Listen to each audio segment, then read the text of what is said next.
Aku selalu percaya bahwa hidup yang tertata rapi adalah hasil dari kerja keras dan doa yang tidak pernah putus. Setiap pagi, saat membuka pintu kaca besar kantor online shop milikku, aku merasa seperti memasuki dunia yang kubangun dari mimpi-mimpi kecil yang dulu sering diremehkan orang. Komputer berbunyi, staf lalu lalang dengan senyum cerah, dan aroma kopi dari pantry mengisi ruangan seperti musik pengantar keberhasilan. Usiaku baru saja menginjak 41 tahun. Banyak yang bilang aku masih terlihat seperti wanita karir berusia 30-an, mungkin karena aku terlalu sibuk untuk merasa tua. Aku memiliki rumah megah di sudut kota, mobil mewah, dan bisnis yang terus berkembang. Semua ini kujalani bersama Arman, suamiku, atau mungkin pria yang dulu sangat kupercaya. Pagi itu tampak biasa. Aku masuk ruang kerjaku sambil membawa 2 gelas kopi. Satu untukku dan satu untuk Arman yang selalu beralasan ingin bekerja dari kantorku agar bisa dekat denganku. Aku sempat tersenyum kecil ketika melihatnya duduk di sofa, membaca laporan penjualan dengan wajah serius. "Aku bawakan kopi kesukaanmu," ucapku sambil menyerahkan gelas itu. Ia menatapku dan tersenyum tipis. "Terima kasih, sayang." Saat itu, aku merasa hidupku lengkap. Semua berjalan sesuai harapanku. Kami saling bercanda ringan tentang rencana liburan, lalu Arman tiba-tiba meraih tanganku. Sentuhannya hangat, seperti dulu saat awal pernikahan. Aku bahkan sempat menyandarkan kepala di bahunya sejenak. Rasanya tenang, tenang sekali. Di momen seperti itu, aku benar-benar yakin bahwa kebahagiaan akan terus tinggal di hidupku. Tidak ada tanda-tanda badai. Tidak ada firasat buruk. Yang ada hanya keyakinan bahwa aku dan Arman berada di jalan yang sama. Namun, aku tidak pernah tahu bahwa kehangatan hari itu adalah permukaan yang menutupi sesuatu. Sesuatu yang kelak merobek hidupku dari dalam, pelan, namun nyata. Aku menatap gedung kantorku dari jendela besar, bangga dengan pencapaianku. Aku tak menyadari bahwa segala hal indah yang kulihat hari itu adalah awal dari sebuah perubahan besar. Sebuah perubahan yang bahkan tidak pernah kubayangkan.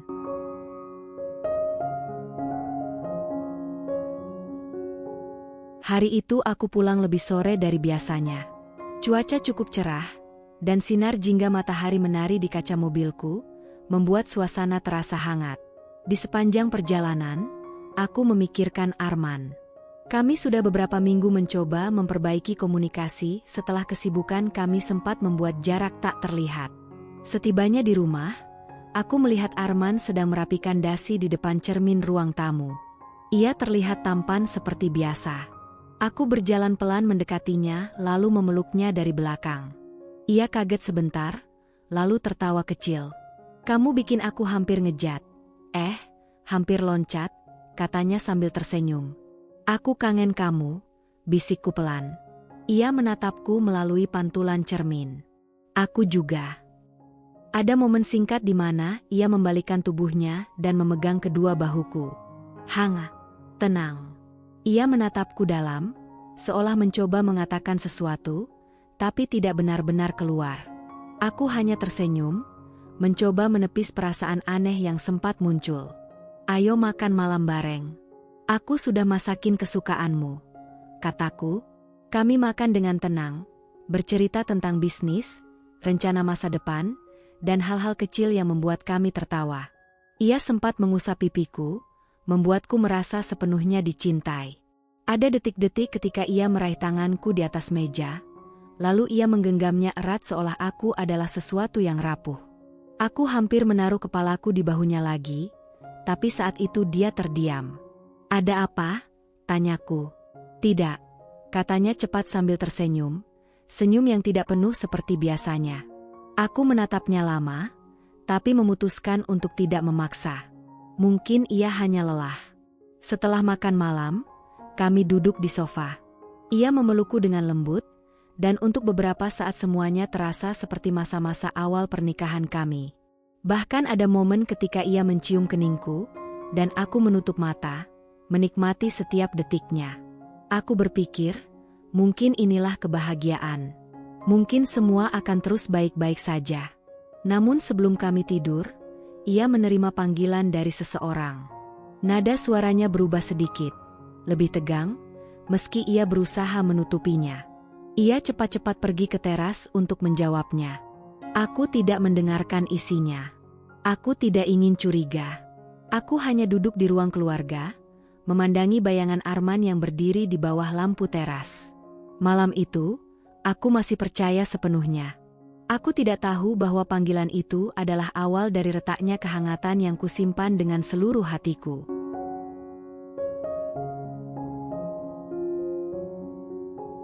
Sejak malam Arman menerima telepon itu, ada sesuatu yang berubah, meski aku belum bisa menjelaskan apa tepatnya. Ia tetap pulang ke rumah, tetap tersenyum, tetap memelukku seperti biasa. Tapi ada jarak tipis, hampir tak terlihat, yang mulai terasa setiap kali ia menatapku. Pagi itu, aku duduk di ruang kerja sambil menata barang-barang baru untuk katalog toko online. Staf lalu lalang, kantor ramai, tapi pikiranku entah kemana. Arman yang biasanya duduk di sofa ruang kantor kini tidak ada. Katanya ingin bekerja dari luar agar ganti suasana. Aku mencoba menerima alasan itu, tapi hatiku tetap gelisah. Siang harinya, aku memutuskan menelponnya. Mas, kamu di mana? Aku mau ajak makan siang. Butuh beberapa detik sebelum ia menjawab. Aku lagi rapat, sayang. Maaf ya, nanti sore aku jemput. Nada suaranya terdengar datar. Bukan marah, hanya asing. Aku mengangguk walau ia tak bisa melihat. Baik. Setelah telepon ditutup, aku menatap layar ponsel lama. Ada bagian dari diriku yang mencoba membenarkan semuanya. Dia mungkin memang sibuk. Mungkin rapatnya penting. Mungkin aku hanya terlalu sensitif. Aku memaksa diriku fokus bekerja. Menjelang sore, Arman datang menjemput. Ia tersenyum, tapi ada lelah yang tak pernah kulihat sebelumnya. Dalam perjalanan pulang, ia tidak banyak bicara. Aku mencoba memecah keheningan dengan menceritakan pencapaian penjualan hari itu. Ia mendengarkan, namun sesekali hanya mengangguk kecil. Sesampainya di rumah, ia langsung masuk ke kamar dan duduk di tepi ranjang. Aku mengikutinya pelan. Mas, kamu kenapa? Ada yang kamu sembunyikan dariku? Tanyaku lembut. Arman terdiam lama. Ia menatap lantai, lalu menutup wajah dengan kedua tangannya. Aku mendekat dan menyentuh bahunya. Ia sempat memegang tanganku, namun genggamannya tidak seerat biasanya. Kamu gak salah apa-apa, katanya akhirnya. Cuma, aku butuh waktu mikir. Mikir tentang apa? Suaraku nyaris berbisik. Ia menghela napas panjang. Tentang kita. Jantungku seperti berhenti sejenak. Maksudnya? Ia tidak menjawab. Ia hanya berdiri, memelukku dengan erat, erat sekali. Seolah ingin mengatakan sesuatu, tapi takut membuat segalanya runtuh. Saat itu, rasa hangat di dadaku berubah menjadi kekhawatiran yang sulit kukendalikan. Pelukan itu bukan pelukan tenang, melainkan seperti perpisahan yang belum ia ucapkan. Itu pertama kalinya aku merasa, ada sesuatu yang akan berubah besar dalam hidupku. Dan mungkin, aku tidak siap menghadapinya.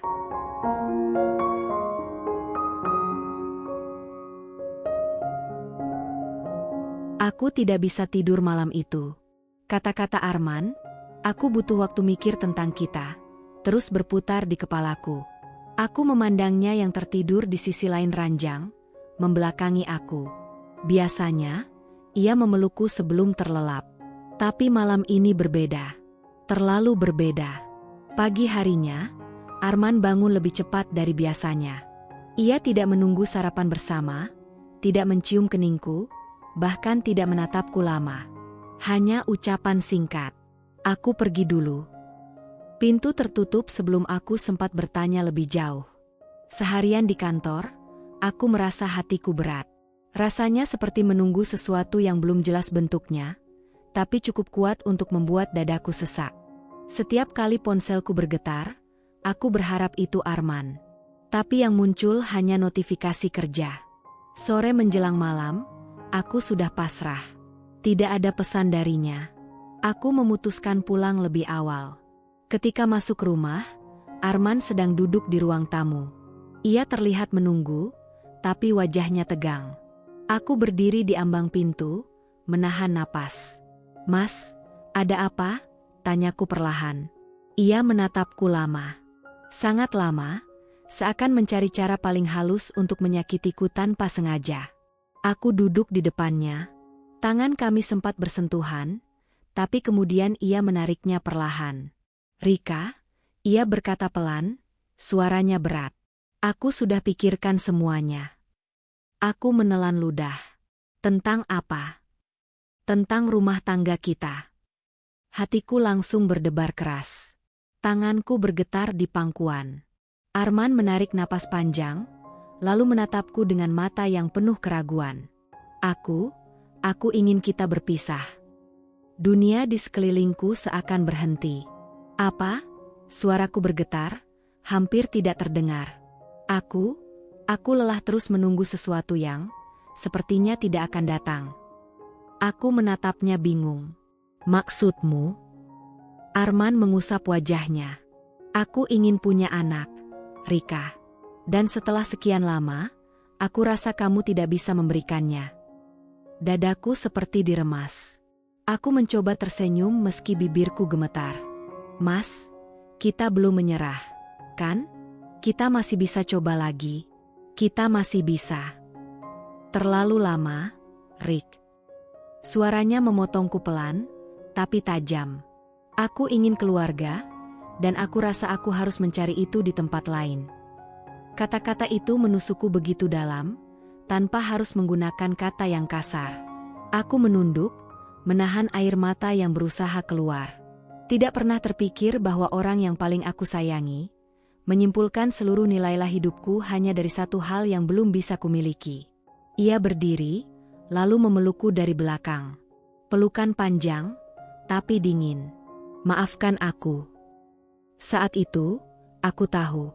Hidupku yang tadinya tampak sempurna, baru saja runtuh.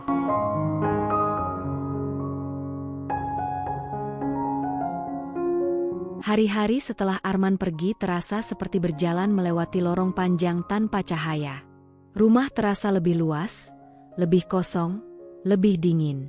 Setiap sudutnya mengingatkanku pada tawa kami, rencana-rencana kami, dan kenyataan bahwa semuanya kini hanya tinggal kenangan.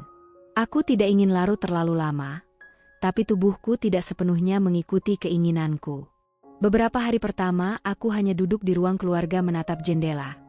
Mencoba menerima bahwa seseorang yang dulu memelukku dengan penuh harapan, kini memilih pergi karena sesuatu yang bahkan belum pasti. Namun suatu pagi, aku terbangun dan menatap bayanganku di kaca. Mataku tampak lelah, tapi di balik itu ada sesuatu yang berbeda. Ada sesuatu yang menolak menyerah. Kalau aku membiarkan diriku hancur di titik ini, maka aku benar-benar hilang. Aku berdiri dari ranjang, mandi, merapikan diri, lalu mengambil kunci mobil. Hari itu, aku kembali ke kantor. Para staf terkejut melihatku datang begitu cepat setelah kabar perceraianku menyebar pelan di lingkungan kantor. Tapi aku tersenyum. Senyum kecil, tapi cukup kuat untuk membuatku merasa hidup. "Aku baik," jawabku singkat pada mereka. "Ayo kita kerja seperti biasa." Namun nyatanya, bekerja tidak mudah. Setiap kali membaca laporan, pikiranku melayang pada pertanyaan yang sama. Apa benar aku tidak bisa menjadi seorang ibu? Pertanyaan itu menempel seperti bayangan yang enggan pergi. Aku berusaha fokus. Aku memutuskan untuk membuat tujuan baru, bukan untuk membuktikan sesuatu kepada Arman, tetapi untuk diriku sendiri. Tujuan pertamaku jelas, membesarkan bisnis sampai jauh lebih besar dari sebelumnya. Tapi rintangan datang tidak lama setelah aku mulai bergerak. Supplier utama terlambat mengirimkan barang. Iklan yang sudah kubayar cukup mahal tidak berjalan sesuai target. Server website kantor sempat error selama 2 jam yang membuatku harus turun tangan langsung di tengah malam. Aku sempat duduk termenung di ruang kantor sambil memijat pelipis. Kenapa semuanya terasa berat sekaligus? Tapi kemudian aku teringat sesuatu. Semua ini pernah kulalui saat pertama kali membangun usaha dari nol. Aku bisa melewati masa itu, dan aku bisa melewati masa ini juga. Aku mengambil napas panjang, berdiri dari kursi, lalu memandang seluruh ruangan kantor yang pernah kubangun dengan air mata dan kerja keras. Aku harus kuat, bisikku pada diri sendiri. Aku harus tetap melangkah. Tanpa disadari, keputusan sederhana itu menjadi awal perubahan besar yang akan mengarahkanku pada seseorang yang kelak mengisi hidupku dengan cara yang tak pernah aku duga. Seseorang bernama Reno. 3 minggu setelah perpisahanku dengan Arman, bisnis kembali stabil pelan-pelan. Aku mulai terbiasa bekerja tanpa seseorang yang dulu sering duduk di sofa ruang kantorku sambil memberi masukan. Walau terkadang rasa sepi itu datang seperti angin dingin di malam hari, aku tetap mencoba menguatkan diri. Satu sore, aku sedang memeriksa gudang ketika supervisor mengatakan ada masalah dengan pengiriman barang. Truk pengangkut tidak bisa masuk karena ada kerusakan pada bagian belakangnya, dan sopir pengganti yang dikirimkan pihak logistik sedang menunggu izin dari kami. Ada sopir baru yang mau bantu, Bu, katanya. Aku mengangguk. Suruh dia masuk saja, saya ingin lihat barangnya. Ketika sosok pria itu memasuki area gudang, langkahku terhenti. Ia terlihat familiar. Sangat familiar. Pria itu tersenyum kecil sambil menunduk sopan. Bu Rika, sudah lama sekali. Aku mengerjap. Reno? Ia mengangguk. Iya, Bu. Maaf kalau kedatangan saya mendadak. Saya sekarang bantu-bantu di perusahaan logistik. Reno, sopir lama Arman. Dulu ia bekerja di rumah kami selama hampir 2 tahun sebelum pindah mendadak. Aku kira ia sudah bekerja di tempat lain yang lebih baik. Tidak pernah terpikir bahwa kami akan bertemu di situasi seperti ini. Apa kabar, Reno? Tanyaku pelan. Baik, Bu. Saya dengar kabar tentang Ibu. Ia menunduk ragu, seolah takut menyinggung. Aku tersenyum tipis. Aku baik. Hidup harus jalan terus. Ia mengangguk lagi, matanya memancarkan rasa hormat yang anehnya membuatku merasa dihargai. Kami lalu mengecek kerusakan barang bersama. Reno bekerja dengan cekatan, membantu memindahkan beberapa paket yang sempat terjatuh. Saat jemari kami hampir bersentuhan ketika mengambil kotak yang sama, aku refleks menarik tangan, dan kami sama-sama tersenyum kikuk. Namun ada sesuatu yang mengganjal. Setiap kali aku menoleh, Reno seperti ingin mengatakan sesuatu, tapi kemudian menahannya. Wajahnya menunjukkan kegelisahan yang ia sembunyikan dengan rapi.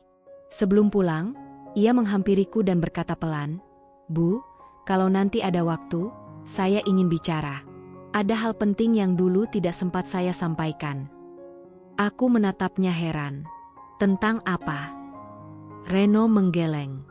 Nanti saja, Bu. Ini bukan hal ringan. Ada sesuatu pada cara ia mengatakannya. Tenang, tapi berat. Seolah kalimat itu membawa masa lalu yang seharusnya sudah lama terkubur. Sesuatu yang mungkin berkaitan dengan Arman. Aku berdiri membeku di depan gudang, melihat punggung Reno yang semakin menjauh. Tanpa kusadari, hari itu menjadi awal terbukanya pintu baru. Pintu menuju masa lalu, masa kini, dan masa depanku.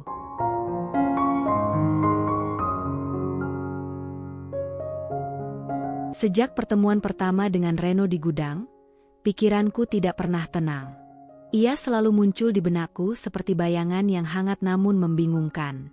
Ada rasa aman yang aneh saat berada di dekatnya, rasa yang tidak pernah kurasakan dengan Arman belakangan ini. Tapi ada pula pertanyaan yang terus menggantung. Apa yang ingin ia sampaikan padaku? Beberapa hari kemudian, Reno kembali ke kantorku. Kali ini untuk menindaklanjuti pengiriman besar yang sempat tertunda.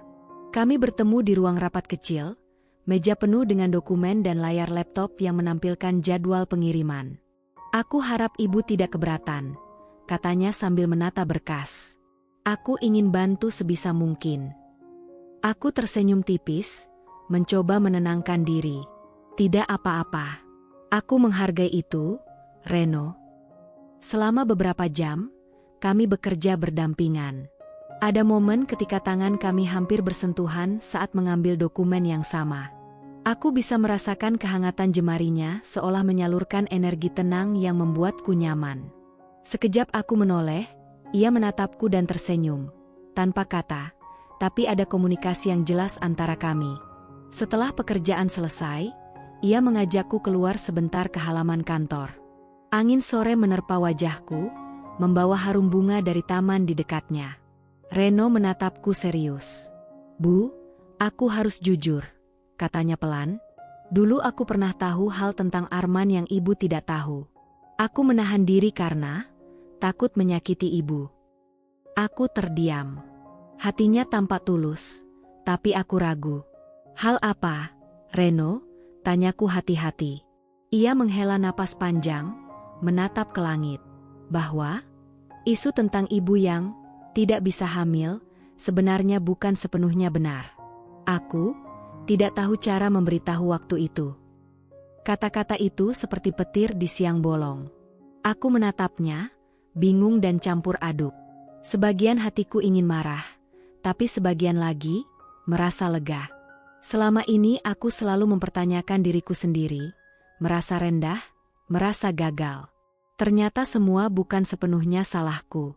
Kami berdiri diam beberapa saat, hanya menikmati angin sore. Ia perlahan meraih tanganku, dan aku tidak menolak.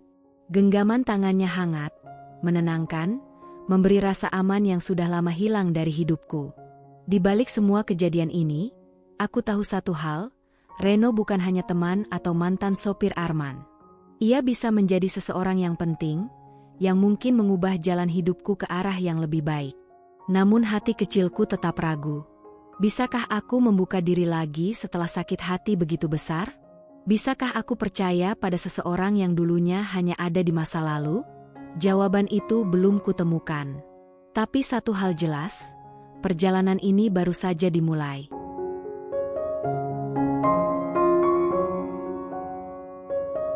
Beberapa hari setelah pengakuan Reno, pikiranku dipenuhi kekacauan yang sulit kujelaskan. Kata-katanya membuatku berpikir ulang tentang segalanya. Tentang diriku, Arman, bahkan tentang masa lalu yang selama ini kuterima tanpa banyak pertanyaan. Namun di tengah kebingungan itu, bisnis justru mulai bermasalah lagi. Stok barang beberapa produk utama menipis karena supplier luar negeri terlambat mengirim. Iklan yang kami jalankan tidak mendatangkan pelanggan sebanyak yang diprediksi. Aku merasa seperti menarik tali yang putus di banyak sisi. Suatu malam, aku duduk di ruang kantor sendirian. Laptop terbuka, data penjualan terpampang jelas seperti kenyataan pahit. Aku memijat pelipis, mencoba menahan kecewa yang mulai merayap. Apakah aku benar-benar bisa bangkit sendiri? Saat itu, Reno datang. Kupikir ia hanya ingin mengantarkan laporan logistik, tapi wajahnya tampak khawatir. "Bu Rika, apa ibu baik-baik saja?" Aku mengangguk pelan walaupun jelas tidak. Aku hanya lelah. Banyak hal datang bersamaan. Ia duduk di kursi seberangku. "Kalau ibu mau cerita, saya mendengarkan." Aku menarik napas panjang. Untuk pertama kalinya, aku membiarkan seseorang melihat sisi rapuhku setelah perpisahan itu. Aku menceritakan tentang masalah bisnis, rasa tidak percaya diri, dan kata-kata Arman yang masih menempel seperti bayangan gelap. Reno menunduk sejenak sebelum berkata, "Ada satu hal lagi yang harus ibu tahu." Aku menatapnya, menunggu. Dulu, saat saya masih bekerja di rumah, saya sering mengantar Pak Arman ke tempat-tempat tertentu. Tempat yang ibu tidak tahu. Hatiku langsung berdebar tidak karuan. Tempat apa? Reno gelisah, tapi akhirnya menatapku dengan serius. Tempat konsultasi kesehatan. Bukan ibu yang diperiksa, tapi beliau. Dunia terasa berputar. Jantungku serasa jatuh ke dalam rongga yang kosong. Jadi, selama ini, maaf, Bu. Saya tidak bisa cerita lebih banyak tanpa izin. Tapi saya kira ibu berhak tahu bahwa selama ini, ibu tidak sendirian dalam masalah itu. Aku menutup mulut dengan tangan. Ada kelegaan kecil yang muncul, tapi juga rasa perih. Perih karena selama ini aku memikul beban yang bukan sepenuhnya milikku. Kenapa kamu baru bilang sekarang? Suaraku bergetar. Karena saya takut. Waktu itu saya hanya sopir. Dan saya juga takut kehilangan pekerjaan. Reno mengulurkan tangan pelan, seolah memberi dukungan. Aku tidak menarik diri. Genggamannya membuat dadaku sedikit tenang. Namun sebelum aku sempat berkata apapun, ponselku bergetar. Nama Arman muncul di layar. Aku dan Reno saling menatap. Arman, setelah sekian lama tidak ada kabar. Telepon itu membuat napasku tertahan. Aku tahu, ini bukan telepon biasa. Dan mungkin, ini adalah titik di mana segalanya mulai berubah besar. Lagi.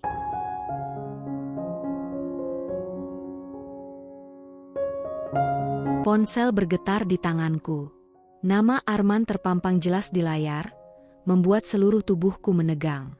Aku menatap Reno yang masih duduk di depanku. Ia mengangguk pelan, seolah berkata angkat saja, Bu. Dengan tangan yang sedikit gemetar, aku menekan tombol hijau. Halo, Mas? Suara Arman terdengar ragu. Rika, kita bisa ketemu? Aku terdiam. Untuk apa? Ada hal yang penting. Nada suaranya membuat dadaku mengeras. Salah satu bagian diriku ingin menutup telepon dan lanjut hidup. Tapi bagian lain masih ingin mendengar penjelasan yang tidak pernah kuterima. Akhirnya aku setuju. Besok siang. Setelah telepon ditutup, Reno menatapku penuh kecemasan. Ibu yakin mau ketemu? Aku harus dengar penjelasannya. Jawabku pelan. Aku tidak bisa terus hidup dengan tanda tanya seperti ini. Reno mengangguk, meski wajahnya jelas tak tenang. Keesokan harinya, aku menemui Arman di sebuah kafe kecil dekat kantorku. Kami duduk berhadapan. Aku menggenggam gelas hangat untuk menenangkan diri. Arman tampak berbeda, lebih kurus, lebih murung. Tapi aku tidak boleh terjebak perasaan lama. Mas mau bicara apa? Tanyaku tegas. Ia menunduk sebelum berkata, Aku minta maaf, Rika. Aku mendesah pelan. Maaf untuk apa? Untuk semua yang aku lakukan. Aku terlalu cepat menyalahkan kamu. Ia mengangkat wajah, matanya berkaca-kaca. Rik, aku tahu sekarang. Masalah itu bukan cuma dari kamu. Kalimat itu membuat jantungku serasa berhenti sejenak. Aku bersandar ke kursi. Kamu sudah tahu? Sejak kapan? Arman mengusap kepalanya gusar. Sudah lama. Aku cuma takut. Takut mengaku. Takut tidak dianggap laki-laki sempurna. Aku terdiam lama. Bahkan kopi di depanku sudah kehilangan aromanya. Mas, kenapa kamu tidak jujur? Suaraku getir. Arman menunduk lagi. Karena keluargaku tidak akan terima kalau tahu masalahnya dari aku. Lebih mudah menyalahkanmu. Kata-kata itu seperti beban yang menghimpitku. Bukan karena sakit, tapi karena menyadari betapa berat tekanan yang selama ini kupikul seorang diri tanpa alasan yang benar. Lalu Arman berkata pelan, Rik, bolehkah kita mulai dari awal lagi? Aku tersentak. Mas, aku sudah melewati banyak hal sendirian. Dan aku tidak tahu apakah hatiku masih ada untuk itu. Arman menggenggam tanganku. Aku berjanji akan berubah.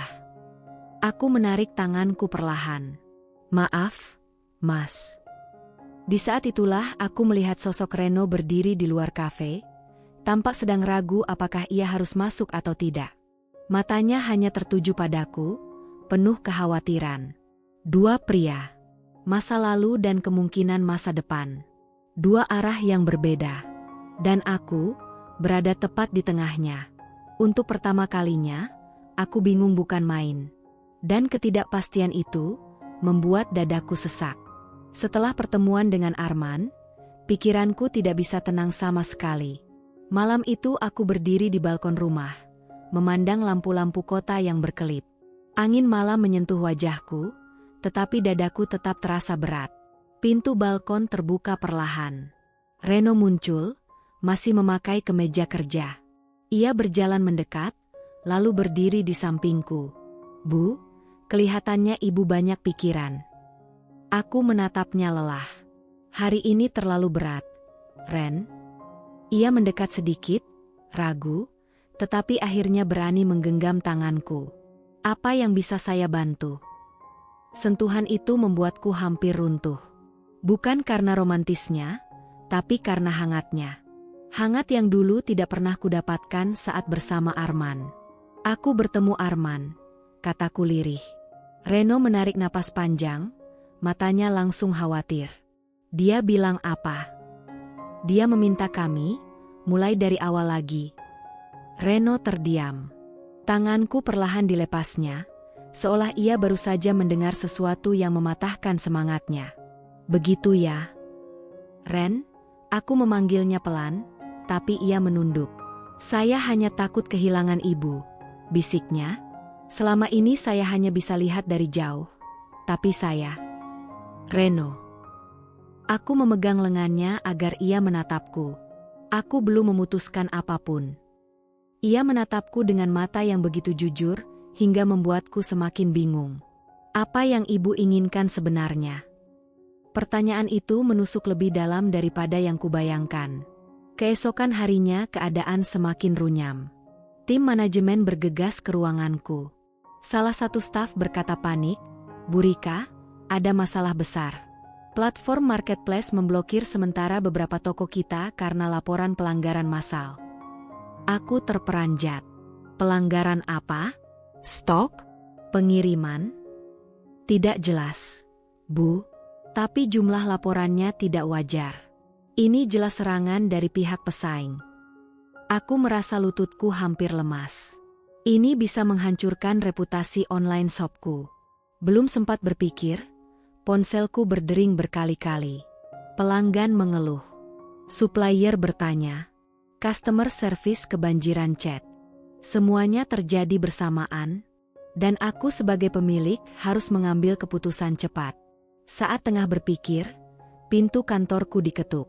Arman muncul. Tidak sadar situasinya sedang genting, ia langsung masuk. Rika, aku cuma ingin lanjutin pembicaraan kemarin. Aku benar-benar ingin memperbaiki semuanya. Mas, aku sedang banyak masalah. Bisa nanti? Suaraku meninggi tanpa sengaja. Tapi Arman memaksa mendekat. Aku cuma butuh jawaban. Rika, aku tidak bisa tenang kalau... Pintu kembali terbuka. Reno berdiri di sana, napas masih tersengal seolah ia berlari. Bu Rika, kita harus rapat darurat sekarang. Ini bisa membahayakan perusahaan. Matanya hanya memandangku, bukan Arman. Aku berada di tengah dua orang itu. Arman menatapku seolah aku adalah satu-satunya yang ia punya. Reno menatapku seolah ia rela berdiri di baris depan untuk melindungi semua yang kubangun. Dan aku harus memilih siapa yang akan kuikuti keluar dari ruangan terlebih dahulu. Ini bukan hanya tentang cinta. Ini tentang hidupku, bisnisku, dan masa depan anakku. Aku menutup mata sebentar. Napas terasa berat. Hanya satu langkah yang harus kupilih. Dan itu akan menentukan segalanya. Satu langkah terakhir yang paling sulit.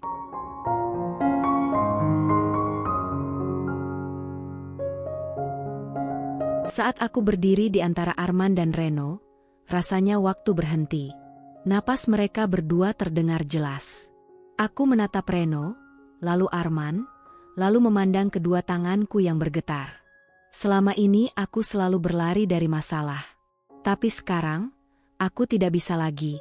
Akhirnya aku berkata pelan namun tegas. Mas Arman, maaf. Aku harus utamakan perusahaan dulu. Arman tampak terpukul, tapi ia mencoba tersenyum. Baik, Rika. Kita bicara lain waktu. Ia melangkah mundur, menunduk, dan keluar dari ruangan. Begitu pintu menutup, aku menarik napas panjang. Rasanya seperti baru saja mengangkat beban besar dari dadaku. Reno mendekat beberapa langkah. Terima kasih, Bu. Sekarang mari kita hadapi ini sama-sama. Ia sempat menyentuh lenganku. Ringan, Hati-hati, seolah takut terlalu jauh. Sentuhan itu cukup membuatku merasa tidak sendirian. Ayo, kataku, mencoba tersenyum. Rapat darurat berlangsung panas. Semua kepala tim berbicara cepat, menjelaskan kemungkinan sabotase dan langkah penyelamatan. Kita harus pilih satu dari dua opsi, kata kepala manajemen. Opsi pertama, kita jelaskan ke publik dan minta waktu.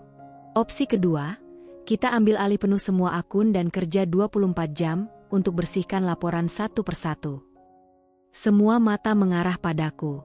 Aku tahu ini akan sangat melelahkan. Tapi perusahaan ini adalah bagian hidupku.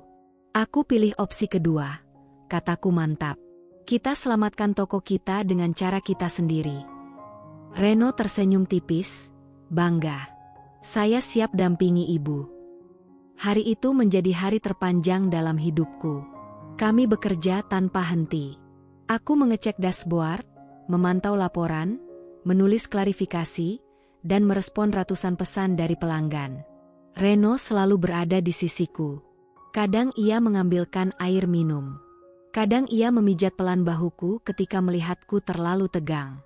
Sekali waktu, saat aku mulai panik, ia menggenggam kedua tanganku. Bu, tenang. Kita pasti bisa. Genggaman hangat itu membuatku merasa terlindungi. Menjelang tengah malam, kami duduk berdampingan di ruang kantor yang mulai sepi. Lampu-lampu redup membuat suasana terasa tenang. Ren, panggilku. Ia menoleh, tatapannya lembut. Iya, Bu. Kamu selalu ada buat aku.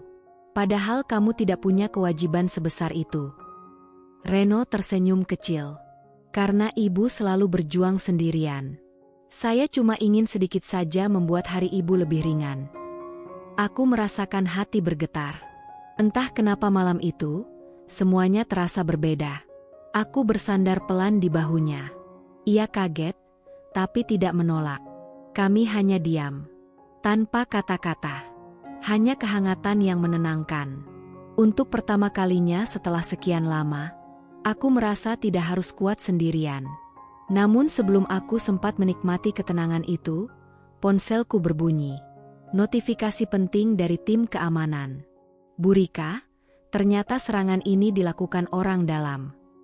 Dadaku langsung mengencang. Orang dalam? Di antara timku sendiri? Aku menatap Reno. Ia menatapku balik dengan raut serius. Konflik baru muncul. Satu lagi ujian terakhir yang harus kuhadapi. Dan aku harus siap. Aku menatap layar ponsel dengan napas tercekat. Orang dalam, gumamku. Kata itu saja sudah cukup membuat dadaku menegang. Reno mengambil ponsel dari tanganku, membaca cepat laporan dari tim keamanan. Bu, sepertinya ada satu akun admin yang melakukan banyak perubahan mencurigakan. Tapi kami belum tahu siapa. Aku memegang pinggiran meja untuk menstabilkan diri. Kita harus selidiki sekarang. Reno mengangguk dan memanggil beberapa staf ke ruang kecil untuk investigasi. Aku mengikuti di belakang, mencoba menenangkan diriku. Ruang itu diterangi lampu putih yang terlalu terang, membuat ketegangannya terasa lebih tajam. Satu persatu karyawan menghadap. Mereka menjelaskan bagian mereka. Tidak ada yang aneh, sampai satu orang masuk. Dina, salah satu staf admin senior yang dulu sangat dekat denganku. Aku tersenyum kecil padanya, senyum yang dipaksakan. Dina, kami hanya ingin klarifikasi. Kamu tidak keberatan, kan? Ia tampak gelisah, namun mencoba terkesan tenang. Tentu, Bu, tidak apa. Reno memutar layar laptop. Ini aktivitas dari akun admin level tinggi. Ada beberapa perubahan yang hanya bisa dilakukan orang tertentu. Salah satunya kamu. Dina terdiam. Aku menatapnya. Dina, kalau ada yang perlu kamu jelaskan, jelaskan sekarang. Aku tidak akan marah. Ia menggigit bibir, matanya berkaca-kaca. Aku tidak bermaksud jahat, Bu. Tapi ada orang yang menghubungi aku, menawarkan uang, katanya hanya ingin menjatuhkan beberapa produk ibu sebentar saja. Hatiku terasa ditarik ke bawah. Sampai kamu rela menghancurkan tempat ini. Aku butuh uang untuk keluarga. Bu, aku salah, aku benar-benar salah. Dina menutup wajahnya, menangis. Aku memejamkan mata sejenak. Aku kecewa. Tapi aku juga tahu ia bukan orang jahat. Hanya seseorang yang terseret kondisi. Reno menoleh padaku, jelas menunggu putusan. Bu, bagaimana? Aku menarik napas panjang. Lalu berkata perlahan, Dina, kamu tetap harus bertanggung jawab. Tapi, aku tidak akan membuat hidupmu berantakan. Kamu harus keluar dari tim inti, tapi aku akan beri kesempatan bekerja di divisi lain dengan supervisi ketat. Dina menatapku, terkejut. Bu, terima kasih sekali. Aku mengangguk lelah. Jagalah kesempatan itu. Setelah semua selesai, Reno dan aku duduk berdua di ruang meeting kecil. Suasana sedikit lebih ringan, meskipun napas kami masih tersisa ketegangan. Aku tidak menyangka akan ada pengkhianatan dari orang dekat, gumamku. Reno menatapku penuh simpati. Ibu kuat sekali. Aku tersenyum samar. Tidak selalu. Banyak saat aku merasa ingin menyerah. Reno mendekat, lalu tanpa berpikir panjang, ia menggenggam tanganku. Kalau ibu merasa ingin menyerah, ingat bahwa sekarang ibu tidak sendiri. Aku menatap tangannya yang memegangku erat. Lalu menatap mata jujurnya. Ada sesuatu di sana yang membuatku merasa pulang. Tiba-tiba ponselku bergetar. Pesan dari Arman. Rika, aku tunggu jawabanmu. Kita masih bisa memperbaiki semuanya. Aku menghela napas panjang. Setelah semua yang terjadi, setelah melihat siapa yang benar-benar ada di sisiku di saat tersulit, aku tahu jawabannya. Pelan-pelan aku meletakkan ponsel di meja. Reno memperhatikan gerakanku dengan hati-hati. Ren, ujarku pelan, sepertinya aku sudah menemukan pilihanku. Ia menatapku, gugup. Ibu yakin? Aku mengangguk. Iya. Sangat yakin. Untuk pertama kalinya dalam hidupku setelah sekian lama, aku siap memilih kebahagiaan yang sungguh-sungguh aku inginkan. Dan semua itu berawal dari tangan yang tak pernah melepaskanku.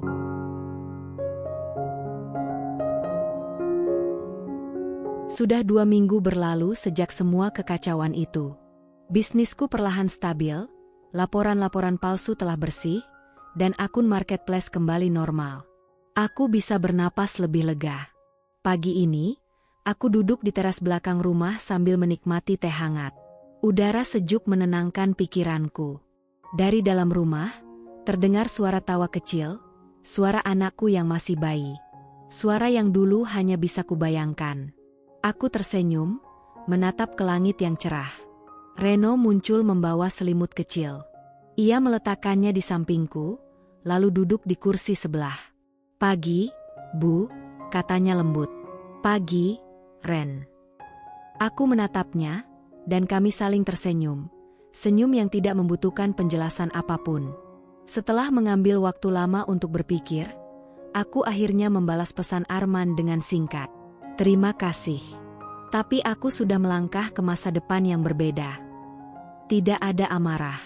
Tidak ada dendam, hanya sebuah titik akhir dari cerita lama yang pernah membuatku jatuh. Arman membalas dengan sebuah pesan pendek. Aku mengerti. Semoga kamu bahagia, Rika. Ada rasa lega mengalir dalam diriku. Rasanya seperti menutup sebuah pintu yang selama ini menahan angin dingin masuk ke dalam hidupku. Reno duduk di sampingku lebih dekat, seolah memastikan jarak di antara kami tidak lagi sejauh dulu. Ia menatapku ragu. Bu, boleh saya bilang sesuatu?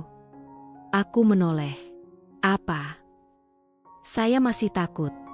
Kalau ibu tiba-tiba berubah pikiran. Aku tersenyum tipis dan menepuk pelan punggung tangannya. Ren, kalau aku berubah pikiran, aku tidak akan duduk di sini bersamamu. Ia terdiam, sorot matanya melembut. Perlahan, ia mengulurkan tangan.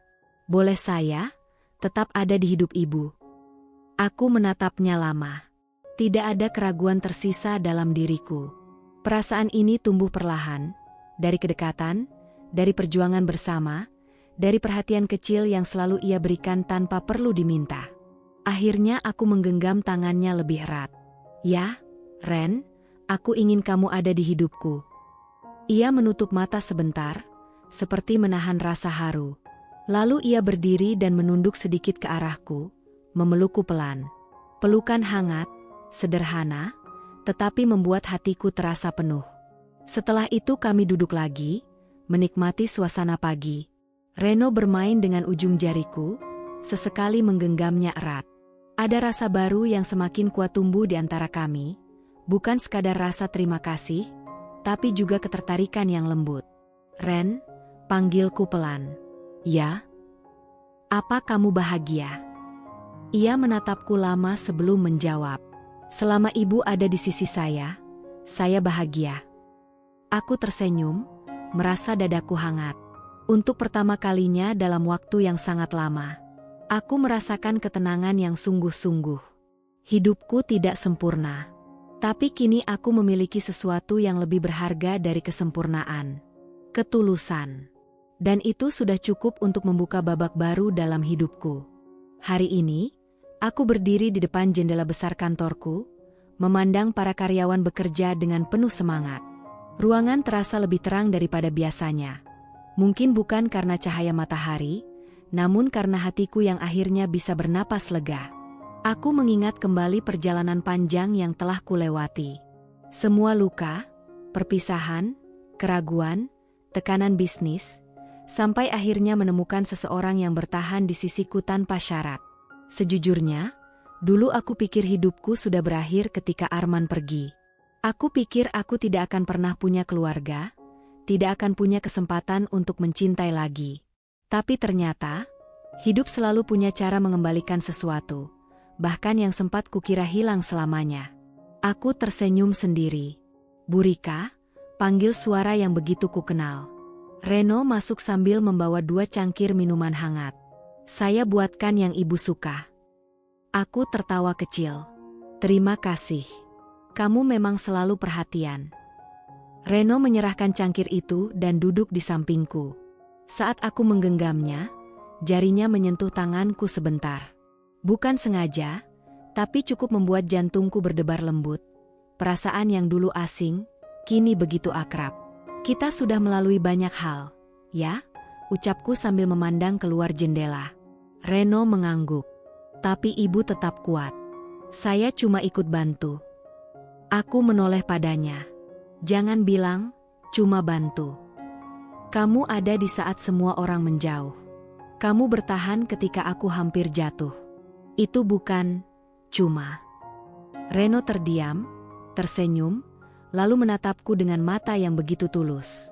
Kehangatan itu membuatku ingin memeluknya, dan aku melakukannya. Pelan, lembut, tanpa kata-kata. Ia membalas pelukanku dengan hati-hati, seolah takut menghancurkan momen itu. Beberapa jam kemudian, aku pulang ke rumah. Anak kecilku tertawa saat melihatku. Aku menggendongnya, mencium pipinya, merasakan kebahagiaan sederhana yang dulu hanya ada di mimpi. Hidupku kini penuh. Bukan karena materi, meski aku memiliki rumah dan mobil mewah. Bukan karena kesuksesan, meski perusahaan online shopku terus berkembang. Tapi karena aku akhirnya mengizinkan diriku untuk bahagia lagi. Aku belajar sesuatu dari semua ini. Bahwa kehilangan bukan akhir. Kadang kehilangan hanyalah awal dari halaman yang lebih indah. Bahwa orang yang tepat tidak selalu datang dengan cerita sempurna. Kadang ia datang dengan masa lalu sederhana, seperti seorang sopir yang pernah diremehkan. Dan yang terpenting, bahwa kekuatan sejati bukan berasal dari tidak pernah jatuh, melainkan dari keberanian untuk bangkit, meski hati pernah patah. Aku menatap putraku yang tersenyum di pelukanku. Lalu menatap Reno yang muncul di pintu sambil membawa tas belanja kecil, wajahnya penuh senyum. Aku tahu perjalanan hidupku masih panjang. Tapi sekarang, aku tidak takut lagi. Karena aku berjalan dengan hati yang utuh. Dan tangan yang siap kugenggam selamanya. Inilah akhir dari cerita lamaku, dan awal dari hidup baru yang lebih indah.